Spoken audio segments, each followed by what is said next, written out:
Hey, we're All right, welcome back, everybody. Hello, welcome to Match Point. I'm here with Potter and NaturE. They were yapping about the game, bro. They're ready to break it all down on us even this round. Because I played this, NaturE, not intentionally, okay, but you do end up dying first in this round here. I didn't, but it's all good. Yeah, it's all good. It's all good because I'll play it out anyway. You're getting ran down by 3 players. There's not much you can do. You're trying to time in the drone here. You're getting ran down, but in this moment, okay, so you end up dying. But that's all good. Your team makes a bit of a reaction here. Is this you calling, like, guys, react, go into B? I think I probably did call it, but to be honest, we know that we're going to make this type of reaction off the pushes. Okay. That's just kind of like how we've implemented Fracture in general. Yeah.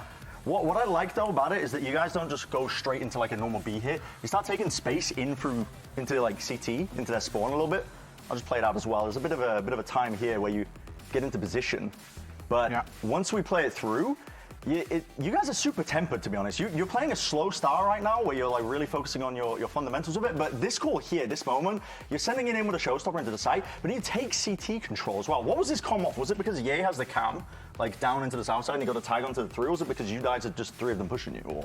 I think that actually Ye made this call. He said I'm gonna push spawn on this, and I think it was just based off like the triple. We know they pushed triple A, and he just had the feeling. I mean, we saw him all game, right? He had feelings all game because he's acing them. He was. But once he made that call, everybody just kind of like followed through with it. He didn't have to say like come with me. He said he was gonna do this, and everyone went with him. Yeah, I love the way that you guys played this in a moment as well, because like I mean, look at Cloud9, they're just wandering around here. Superman's going crazy. By the way, this is crazy by Superman. He's just like overstaying his welcome a little bit, but I was getting a bit worried.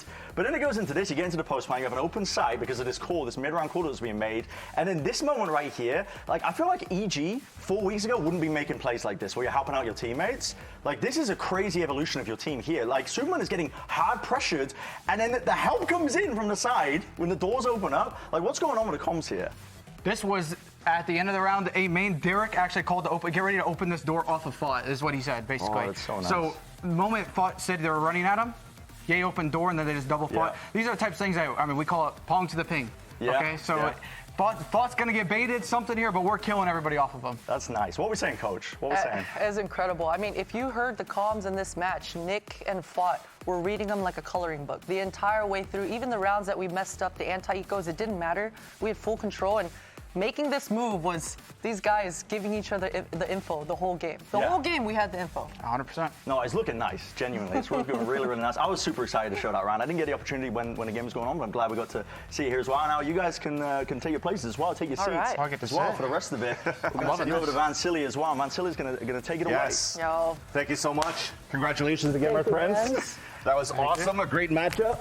A very close matchup. Actually, it must have been intense, but before we get a chance to even digest into that second map, we have to talk about digesting just the victory. I mean, I was just listening to you guys talking to Brent in the first place, and you looked very, very excited, and I just wanted to know, like, your thoughts and run through, like, basically the start of EG at kickoff, and then the continuation on the first half of Split 1 going to playoffs now. It seems like it's become a night and day team, a team that almost looks like the EG, or if not the EG that could do the run to champs. So talk me through this. Why are you jinxing us, man? Nah, dude, I'm just as hype as you guys. I'm just as hype as you guys. So talk me through how everything's been going so far and the evolution of EG in 2025. You first, Coach, you go. Okay, I'll start from like the beginning. You said you like talked about like even kickoff and everything. I think we had a lot of really big, long conversations as a team because we weren't, I wouldn't say like meshing, but we were trying to figure each other out still for like so long. And that bled into us more focusing on like our individual jobs and Coach like bringing that up to us, make sure we're doing this as this individual, as me, you know, like I have all the things I have to call, and then Fought, or Superman, I should say, sorry.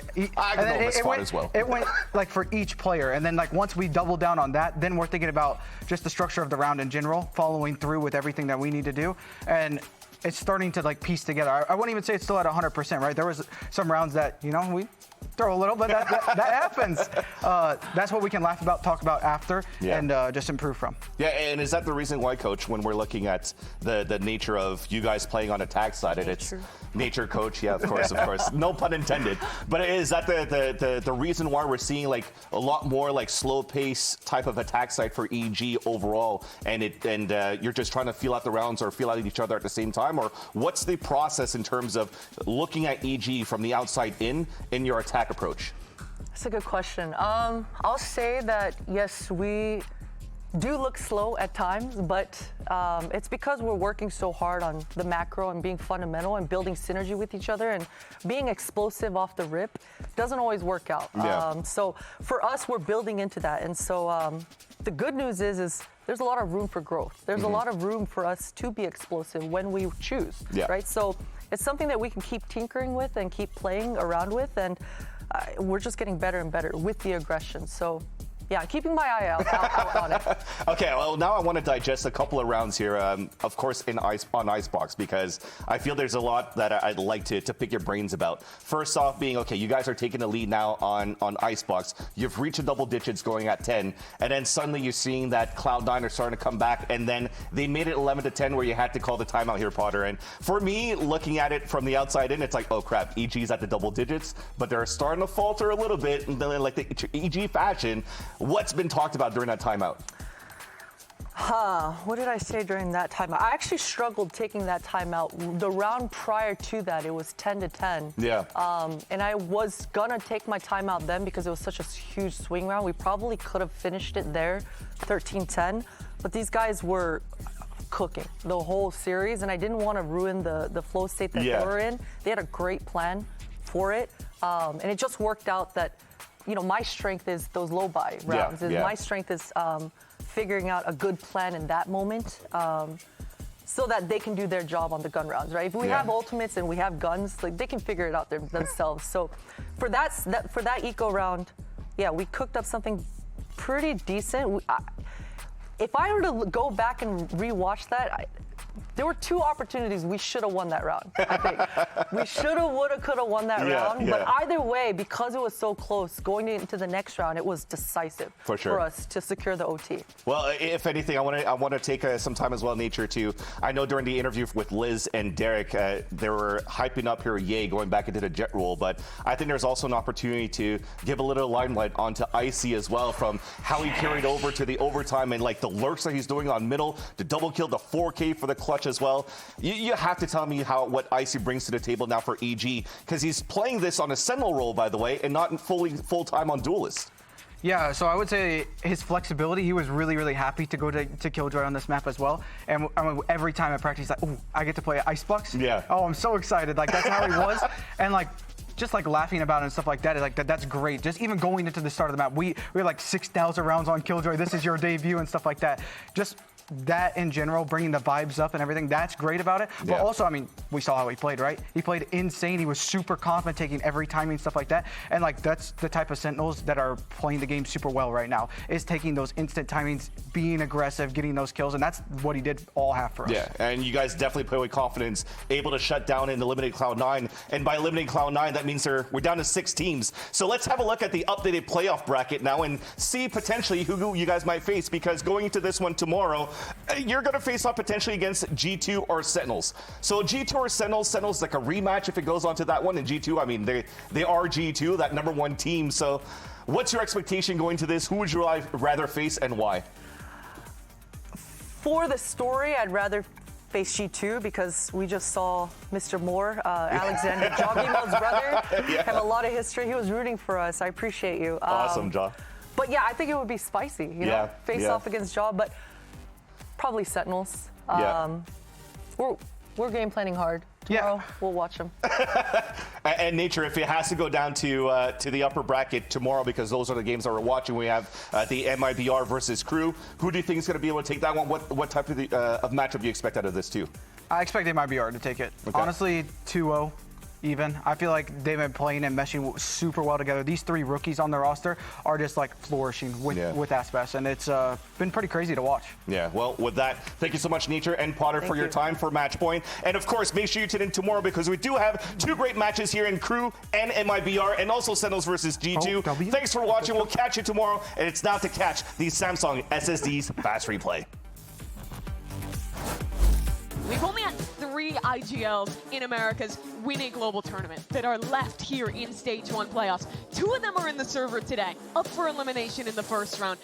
Stun from Brock, not connecting. Swing wide from the 100 Thieves. And they're going to keep this one rolling to remain. It's Cryo. Deals with players on the other side, and it's just overwhelming on the retake. I mean, it's just a 4v4. Get ready for a battle. Ethan, jumping, dies for it. Goodbye, NRG. Cut them down to the IGL again. Sander doesn't check, but the trade is in. 13-5. 100 Thieves decimate NRG. And now Sam down as well. The missile somehow finding a kill as NRG reclaims space. They have a foothold in this site, but the fight is continuing. And Brock, heroic.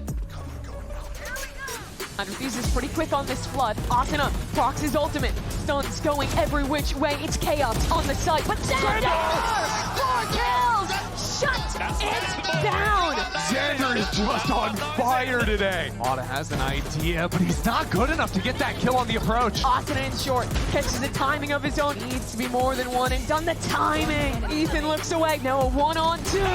And Asuna holds the line. 100 Thieves, 2-0, deny NRG their chance at Toronto. They stay alive in the lower bracket. Stakes are perfectly simple. It doesn't get any more complicated than this. You win, you advance, you lose, you're done for a really long time. Oxy will try to follow the drone, but will only waltz his way into Ye's crosshair. 2 kills found, make that 3. Fred Diablo, as he's got 4, coming to life right off the bat, and the ace delivered for Evil Geniuses. Call safe here. No, Zep was going for it, a 1v2. He's gotten it down to a 1v1. Damage dealt, but can he deliver for Cloud9? Again, he's turned on it. Zep a weak. Boldly swings into it anyway. Converts for Cloud9. Gonna have to send all the bodies here. And you have no idea what it is. Oh! The other side, and Ye delivers again. Evil Geniuses strike first. Supa's now left in a 1v3. Yes, the spit will help. He's gotten it down a little bit closer. All targets spotted, trying to connect.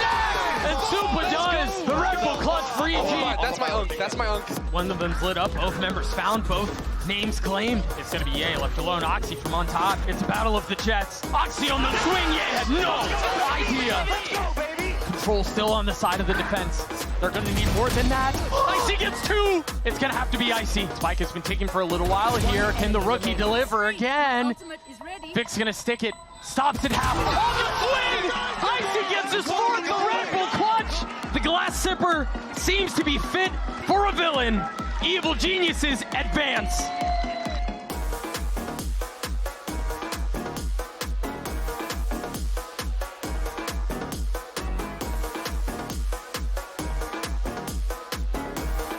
Wait, you crouch like this with this? Yeah, I crouch like this. I use shift like this. I click shift with my pinky. I click crouch with like my, yeah. Were you trying to copy him? That was good. He tried to crouch like you, and it looked good. yeah, I'm looking at his pinky. Ew, Matt. What's going on there? Look at his pinky. That's disgusting. I think you guys are disgusting, not me. Tony, Dan said my pinky is disgusting. Dude, I think your pinky looks wonderful, dude. No, Tony, you gotta come see it yourself. It is disgusting. You'll agree, Tony. Yeah, I have a thing for pinkies, and I'm like a pinky connoisseur. And I think yours looks really good.